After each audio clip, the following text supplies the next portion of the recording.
Hi hello welcome to big TV. నేను మీ గౌతమి. ఈ రోజు మనతో పాటు సైబర్ క్రైమ్ నిపుణులు నల్లమూత శ్రీధర్ గారు ఉన్నారు. మాట్లాడతాం. సార్ నమస్తే. నమస్తే అండి. సార్ నిర్భయ గతంలోని మనం ఇట్లాంటి ఒక దారుణమైన సంఘటన గురించి చాలా మంది చూసామన్నమాట. ఇట్లాంటి ఇన్సిడెంట్స్ ఎప్పటికప్పుడు జరుగుతూనే ఉన్నాయి లేడీస్ మీద. దాని తర్వాత దిశ కేసు కావచ్చు, ఇప్పుడు రీసెంట్గా కోల్కతాలోని జరిగిన దీన్ని కూడా ఏంటంటే నిర్భయ 2గా గుర్తించారనమాట. ఒక డ్యూటీ డాక్టర్ మీద అంత అఘాయిత్యం చేయడం అండ్ ఇందులో ఏంటంటే జనాలందరికీ కోపం వచ్చేది, ప్రభుత్వం ఎందుకని చర్యలు తీసుకోవట్లేదు. ఎవరు చేశారో వాడు రెడ్ హ్యాండెడ్గా దొరికాడు అండ్ వాడితో పాటు ఇంకో కొంతమంది ఉన్నారు, వాళ్ళని కూడా పట్టుకునే ప్రయత్నంలో ఉన్నారు. అండ్ పోస్ట్ మార్టం రిపోర్ట్లో కూడా ఆ పిల్ల పైన అఘాయిత్యం ఒకరు కాదు 2-3 చేసినట్టు తెలుస్తోంది.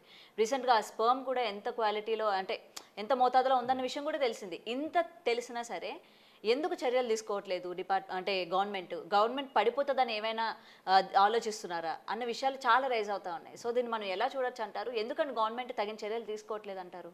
యాక్చువల్లీ గవర్నమెంట్స్ ఎప్పుడైనా కానీ ప్రజల్లో క్రెడిబిలిటీ కావాలి అంటే కనుక మనం ఇక్కడ చూస్తున్నాం.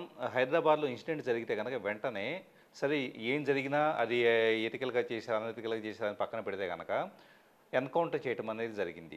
సరే వాళ్ళు తప్పించుకుంటున్నారనో ఏదో సంథింగ్ కారణాలు అవన్నీ పక్కన పెడితే ఎన్కౌంటర్ చేయడం జరిగింది.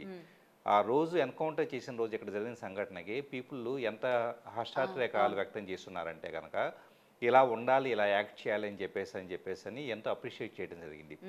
సో ప్రజలకే లాయల్గా ఉండాలి అంటే కనుక ప్రభుత్వాలు ఇంత దేశవ్యాప్తంగా ఇబ్బంది పెడుతూ ఎంతోమంది మనసులనే ఛిద్రం చేసిన ఇలాంటి సంఘటనల పట్ల ప్రభుత్వాలు పట్టించుకోకపోతే సో ఆటోమేటిక్గా వాళ్ళ యొక్క ప్రభుత్వం రెస్పెక్ట్ అనేది పోతుంది. సో రాజకీయ కారణాలు కావచ్చు, లేకపోతే మమ్మల్ని నిందిస్తారు అని చెప్పేసి కావచ్చు, మనం ఎక్నాలెడ్జ్ చేస్తే కనుక లోపభూయిష్టంగా ఉంటుందని కావచ్చు, వీళ్ళు ఏ కారణాలు అయితే వీళ్ళు అనుకుంటే అనుకోండవచ్చు. కానీ యాక్చువల్ జరిగిన దాన్ని ఎక్నాలెడ్జ్ చేసేసి పూర్తిగా దానికి బాధ్యులైన ప్రతి ఒక్కరిని కూడా పట్టుకొని ఎన్కౌంటర్ చేస్తారు, ఇంకోటి చేస్తుంది మీ చాయిస్. అది మీరు చట్టబద్ధంగా మీరు దాన్ని ఎలా హ్యాండిల్ చేసుకుంటారో చేసుకోండి. కానీ ఖచ్చితంగా ప్రజల్లో ఆగ్రహం అనేది వ్యక్తం అయ్యేటప్పుడు ఖచ్చితంగా దాన్ని హ్యాండిల్ చేసిన అవసరం వచ్చేటప్పటికీ ప్రభుత్వాలకు ఉంటుంది. లేకపోతే it's the failure of the గవర్నమెంట్గా మనం చెప్పాల్సి ఉంటుంది. ఎందుకంటే మీరు చెప్పే ఈ ప్రతిదీ కూడా 100% ఆ మహిళకే, ఆ డ్యూటీ డాక్టర్కే వాళ్ళు చేసిన విధానం వచ్చేటప్పటికి స్కల్లనే ఎంత పర్వర్షన్ అనేది ఉంటే కనుక, పూర్తిగా పైచాచిక ప్రవృత్తి ఉంటే కనుక ఆ టైపు బిహేవియర్ వాళ్ళది ఉంటుందో చూడండి. ఒక మనిషిని యాజ్ ఇట్ ఈజ్గా రేప్ చేయటం మాత్రమే కాకుండా బాడీ పార్ట్స్ మొత్తాన్ని విరిచేయటం కావచ్చు, స్కల్లో లేకపోతే బ్లడ్ ఇదంతా ఇదైపోవటం కావచ్చు. అసలు ఊహించుకుంటూ ఉంటేనే పీపుల్ యొక్క మైండ్ సెట్ అనేది ఎక్కడికి వెళ్ళిపోతుంది దాన్ని అర్థం చేసుకోవచ్చు.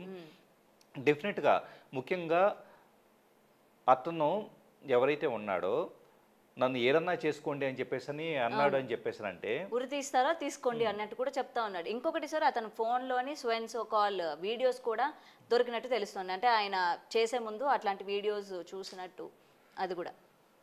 సో క్రైమ్ రేట్ అనేది పెరగపోవడానికి ఇది ఒకటి. వన్ మోర్ థింగ్ ఏంటంటే పోర్నోగ్రఫీలో రకరకాలు వీటిని ఇండియాలో బ్యాన్ చేయబడినప్పటికీ కూడా VPNs వాడేసి, ప్రాక్సీస్ వాడేసి వాటిని యాక్సెస్ చేసేసి పీపుల్ చూస్తూ ఉండటం. సో ఆ కంటెంట్నికే ప్రేరేపించబడేసి సో ఈ విధంగా ప్రవర్తించడం జరుగుతుంది. సో అతను చూసినా okay, at the same time అతను ఆ మహిళ పట్ల అలా ప్రవర్తించారు చూసారా, గ్రూప్ ఆఫ్ పీపుల్ ప్రవర్తించారు చూసారా, నిజంగా ఒక మనిషిని రేప్ చేసిన తర్వాత ఆ విధంగా బాడీ పార్ట్స్ని ఇచ్చేయాలని చెప్పేసి అనే మైండ్ సెట్ అనేది అసలు డైజెస్ట్ చేసుకోవడానికి కూడా చాలా కష్టంగా ఉంది. యాక్చువల్లీ నేను సైకాలజీకి సంబంధించేసి, హ్యూమన్ బిహేవియర్కి సంబంధించేసి ఎంతో విశ్లేషణ చేస్తూ ఉంటాను. అట్ ద సేమ్ టైం వచ్చేటప్పటికి ఎందుకు ఏ కారణాల వల్ల మనుషులు ఎలా తయారవుతారో కూడా ఎనాలిసిస్ చేస్తుంటాను. అయినా కూడా ఫైనల్గా వీళ్ళు చేసిన విధానం చూస్తుంటే కనుక ఒక రకమైన ఎలాంటి సొసైటీలో ఉన్నాం అనిపిస్తూ ఉంది. సో రేపు పాపం ఎంతోమంది తల్లిదండ్రులు ఆడపిల్లలు బాగా చదువుకుంటారు, లేకపోతే బయటకు వెళ్ళేసి మంచి మంచి ఉద్యోగాలు చేస్తూ ఉన్నారు, చాలా కుటుంబానికి మంచి పేరు తీసుకొస్తున్నారని చెప్పేసి ఆడపిల్లల పట్ల ఎంతో రకమైన ఎఫెక్షనేట్గా ఉండి ఎంతో ప్రేమను పెంచుకొని వాళ్ళనే చదివిస్తూ ఉంటే కనుక ఇలా బయటకు వెళ్ళిన తర్వాత తమ పిల్లలకి ఎలా జరుగుతుందంటే ఎంతమంది నిజంగా చెప్పాలంటే ఇక్కడ ఆ ఒక్క అమ్మాయి యొక్క ఇన్సిడెంట్ కాదు, దేశవ్యాప్తంగా ఎంతోమంది తల్లిదండ్రులు భయపడటం మొదలుపెట్టున్నారు. గతంలో ఇలాంటి సంఘటనలు ఎప్పుడు జరిగినా కూడా ఉలిక్కి పట్టం, బయటికి వెళ్ళిన ఆడపిల్ల ఎప్పుడు ఇంటికి వస్తుందో, ఏ విధంగా వస్తుందో, లేకపోతే ఇవన్నీ చూస్తుంటే కనుక ప్రతి ఒక్కళ్ళకి ఇన్సెక్యూరిటీ ఏర్పడుతుంది దేశంలో. అది బెంగాల్ అయినా కావచ్చు, ఇంకొక రాష్ట్రమైనా కావచ్చు, ఇంకో రాష్ట్రమైనా కావచ్చు, దేశంలో ఆడపిల్లకు భద్రత కల్పించలేని రోజున అది ఎక్కడైనా కూడా భద్రత కల్పించలేని రోజున 100% దేశం ఫెయిల్యూర్ అయిందని చెప్పుకోవాల్సి ఉంటుంది. రీసెంట్గా కూడా ఒక ఇన్సిడెంట్, ఒక ఫారినర్ మీద ఈ టైప్ ఆఫ్ ఇన్సిడెంట్ అనేది చూస్తున్నాము. సో ఎవరో సంథింగ్ వాళ్ళ హస్బెండ్ ఎవరో తీసుకొచ్చేసి ఒక దగ్గర అడవిలో కట్టేసేసేసి అలా వదిలి వెళ్ళిపోవడం ఇలాంటివి కూడా చూస్తున్నాము.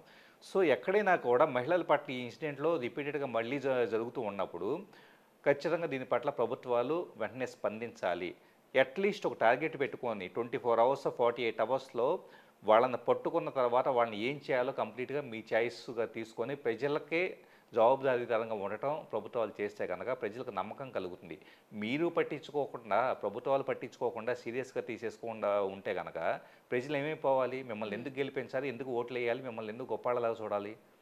సో ఆడపిల్లలకు కనీస రక్షణ ఇవ్వటం అనేది ఖచ్చితంగా ప్రభుత్వాల నుంచి మొదలు కావాలి. దానికి సంబంధించి అన్ని ఏర్పాట్లు ప్రభుత్వాలు చేయాల్సిన అవసరం అయితే ఉంది. అదే సార్. మరి ఇప్పుడు మీరు ఆల్రెడీ సైకాలజీ గురించి చెప్తూ ఉన్నారు కదా, సో ఈ విధమైన మాటలు మాట్లాడడం, చంపితే చంపుకోండి అని అనడం, అతని సైకాలజికల్గా ఏ విధంగా చూడొచ్చు? ఆయన మళ్ళీ ఒక డిపార్ట్మెంట్కి హెల్ప్ చేస్తున్న ఇన్ఫార్మర్. సో సైకలాజికల్గా వచ్చేటప్పటికి అతను పూర్తిగా కూడా బౌండరీస్ కోల్పోయిన, అంటే సరిహద్దులు కోల్పోయి తన ప్రవర్తనకు సంబంధించిన ఎలాంటి బౌండరీస్ లేకుండా విచ్చలవిడితనానికి అలవాటు పడిన వ్యక్తిగా మనం కన్సిడర్ చేయవచ్చు. ఎందుకంటే అలాంటి వాళ్ళకి మాత్రమే నైతిక విలువలు కానీ, జరగబోయే పరిణామాలు కానీ ఇవన్నీ కూడా అర్థం కాని విధంగా వాళ్ళ మైండ్ బ్లర్ అయిపోతుంది. యాక్చువల్లీ చెప్పాలంటే కనుక మైండ్లో క్లారిటీ ఆఫ్ థాట్ లేని వ్యక్తులు మాత్రం ఇలాంటి ఎక్కువ చేస్తూ ఉంటారు. ఆలోచనల్లో స్పష్టత, ఓకే నేను ఈ పని చేస్తే ఇది జరుగుతుంది, కాజ్ అండ్ ఎఫెక్ట్ అనే దాని పట్ల అవగాహన ఉన్నవాళ్ళు ఈ పనులు చేయరు. వీళ్ళు ఏంటంటే సింపుల్గా సరే జరిగితే ఏంటి, నష్టం ఏంటి, సరే జరిగేదేదో జరిగిద్ది అని చెప్పేసిన వాళ్ళకి చట్టం గురించి ఇంకో దాని గురించో ఇది కాదు. యాక్చువల్లీ వాళ్ళ నేచర్ ఏంటంటే సరే ఏదైనా నేను ఇంతే, నన్ను ఎవరేం చేస్తారని చెప్పేసి తరహాలో మాట్లాడుతూ ఉంటారు. విచ్చలవిడితనము, మూర్ఖత్వం అనేది. సో మైండ్ పని చేయనప్పుడు మూర్ఖత్వం వస్తుంది. ఆ మూర్ఖత్వంలో వచ్చేటప్పటికి ఈ టైప్ ఆఫ్ పైశాచికత్వం అనేది వస్తూ ఉంటుంది. సో వాళ్ళకి యాక్చువల్లీ మెంటల్ క్లారిటీ లేకపోవడం, ఇంబ్యాలెన్స్ ఆఫ్ ద బిహేవియర్ అనేది ఉండటం అనేది జరుగుతూ ఉంటుంది.